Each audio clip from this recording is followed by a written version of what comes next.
Assalamualaikum warahmatullahi wabarakatuh. Perkenalkan, nama saya Aulia Fatma Azhara dari Prodi PAI kelas 1B Universitas Sains Al-Quran Jawa Tengah Wonosobo. Saya akan menyampaikan materi filsafat Islam yang meliputi 1. Gunakan logos, tinggalkan mitos atau menuju gerbang filsafat. 2. Pendapat Al-Kindi, Al-Farabi, dan Ibnu Sina tentang adanya Tuhan, daya jiwa, dan ilmu. 3. Kesehatan mental menurut Ibnu Sina.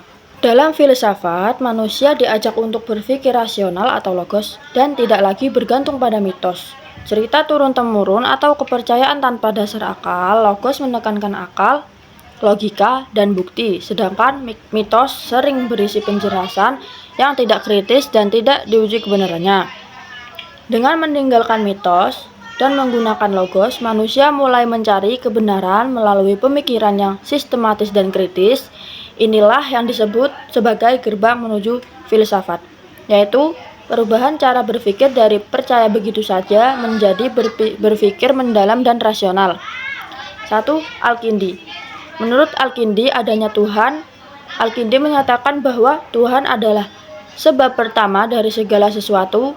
Semua yang ada pasti memiliki sebab, dan sebab tertinggi itu adalah Tuhan Yang Esa. 2. Daya jiwa. Menurut Al-Kindi, jiwa manusia berasal dari Tuhan dan bersifat spiritual. Jiwa memiliki kemampuan berpikir yang membedakan manusia dari makhluk lain.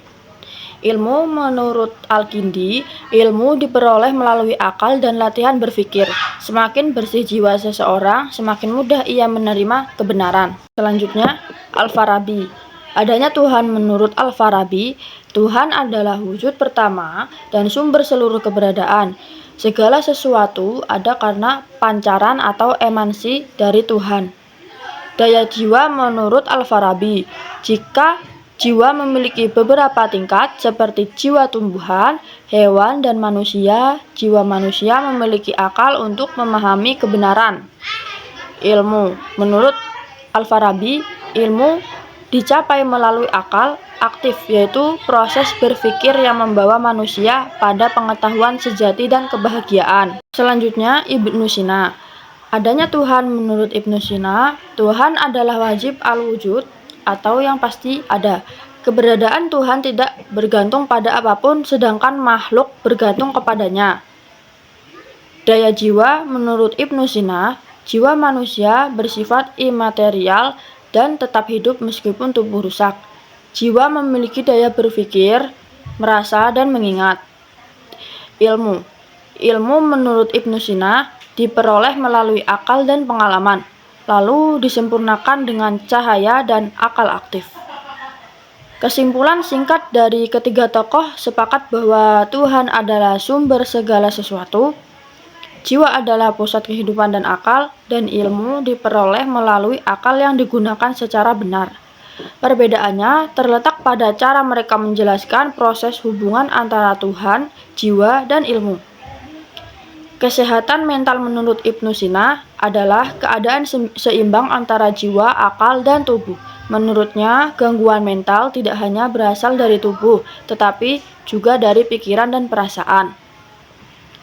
Ibnu Sina menjelaskan bahwa kesehatan mental tercapai jika 1. Akal digunakan dengan baik, yaitu berpikir positif dan rasional.